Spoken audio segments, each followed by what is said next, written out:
The Chocolate Touch by Patrick Skene, Catling. Chapter 7. "All right, boys and girls," Miss Plimsoll said. "It is almost time for lunch. Clear up your things. Paint pot securely closed, brushes washed, paintings unpinned and laid out to dry, drawing boards stacked against the wall. Ah, there's the bell. Front row first, Timothy leading, then Robin, in single file, go." John, alone, walked slowly in the throng, hurrying along the corridors to the school cafeteria. The school was proud of the cafeteria and the food served in it. The room was spacious and bright, with windows all the way along one side, overlooking the playground and the playing fields beyond.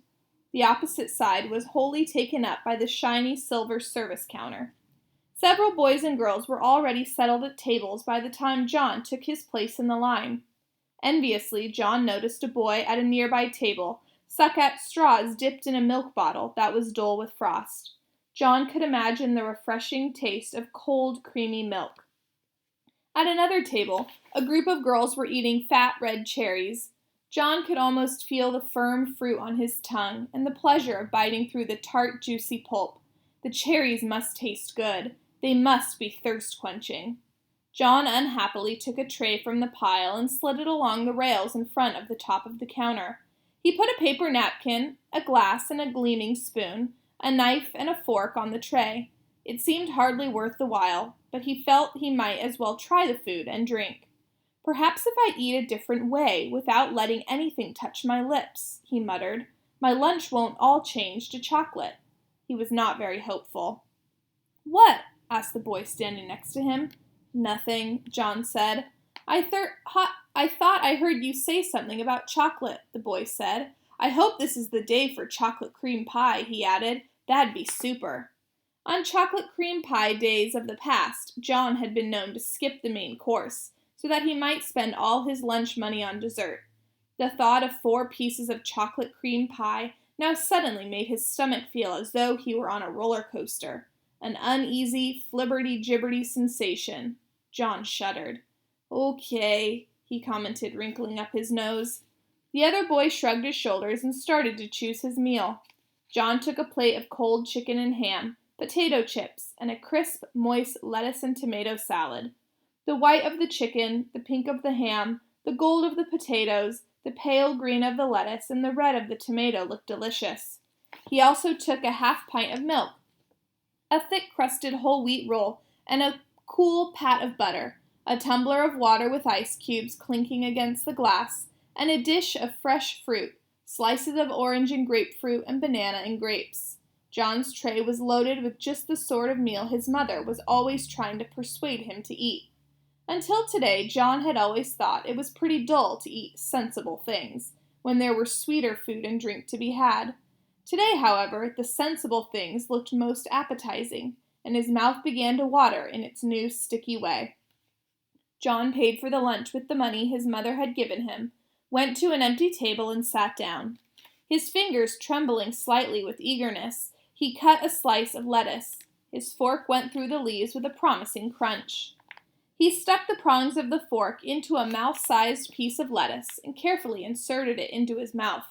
The lettuce didn't touch his wide-stretched lips. John's teeth came together in crisp layers of sweet chocolate. He took a small piece of potato chip, tilted back his head until he was looking straight up at the ceiling, and dropped the morsel straight down into his throat.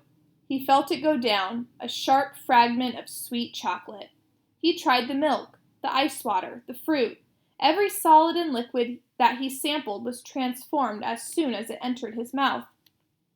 Then he became aware of a shocking novelty that he hadn't noticed at breakfast. At the rim of each glass there was a small semicircle of opaque brown. The bowl of his spoon and the prongs of his fork had become brown.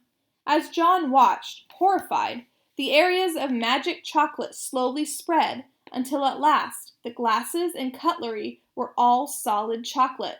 The trouble was unquestionably growing worse. John's scalp tightened with fear. "What am I going to do?" he asked himself miserably. Oh dear, what is going to happen to me?" Leaving this tray of chocolate food and drink and utensils, John stumbled away from the cafeteria and out to the playground. Chapter 8. English class passed without incident. Miss Plimsoll distributed word lists for her pupils to take home. The more words you know, she explained as always, the more exactly you can think. There were some difficult new words, John noticed. Avarice, indigestion, acidity, unhealthiness, moderation, digestibility. As Miss Plimsoll explained the meaning of each one, it seemed to John as though they all had a special bearing on his present uncomfortable condition. At last the bell rang. "Very well, class," Miss Plimsoll said. "Time for outside activities. Good afternoon." "Good afternoon, Miss Plimsoll." Miss Plimsoll gave the signal for dismissal, and the pupils in the front row filed out, followed by those in the second row, including John and Susan. Susan played a violin in the school orchestra, and usually she and John went to the rehearsals in the auditorium together. This time Susan hurried on ahead of him. John followed very slowly. The members of the orchestra were sitting at their music stands on the auditorium stage when John, carrying his dark blue trumpet case, got to his chair in the brass section. Mrs. Quaver had already begun to explain a difficult passage to the girl who played the flute. "Just after Jay sings, 'Nestlings chirp and fleas,'" she was saying, "you come in with your trill, doodle-oodle-oodle-oodle-oo. Do you see the place on your score? Good." "Ah, John," Mrs. Quaver exclaimed, seeing him in his place, "I'm glad you're not absent. As I have just told the others, this afternoon we're having the first joint rehearsal of my arrangement of A Boy's Song by James Hogg. We've been over all the individual parts and all the sections, you will recall. Now it's time to fit the pieces together." John nervously opened his trumpet case and took his shining golden trumpet from its bed of scarlet velvet. The beautiful new instrument gave him confidence. He worked the valves nimbly with his fingers and looked up at Mrs. Quaver again. "Now, John," she said, "tell me when your little solo begins." "Right after the end of the second verse," John promptly replied. He had practiced his part every evening in the basement at home for the last 2 weeks. He knew every note perfectly. After the line, "That's the way for Billy and me." "Good," Mrs. Quaver said. "And don't forget what I told you, John. This is a happy song. I want you to play ta-ta, ta-ta, ta-ta, simply repeating the rhythm of the voice. And I want you to be light and lively. This is supposed to be a song of a boy who loves romping in the country." "Ta-ta, ta-ta, ta-ta-ta, ta-ta," John thought. That shouldn't be too difficult, even with the whole orchestra listening to him. He had played it over and over again at home, but he would have to try extra hard here. This was to be his first solo. Everyone else was depending on him to play it properly. "Right," said Mrs. Quaver brightly. With her baton, she rapped twice sharply on the music stand before her. All the musicians brought their instruments into playing position. Susan poised her bow over the strings of her violin. John held his trumpet close to his mouth and wiggled his fingers on the valves. Mrs. Quaver's baton moved from side to side, up and then down. The cymbals clashed and the drums thumped. The pianist brought his fingers down on the ivory keys of their piano. The violinist and the cellist made their wheeling and whooping sounds. All were in perfect unison. The rehearsal had begun.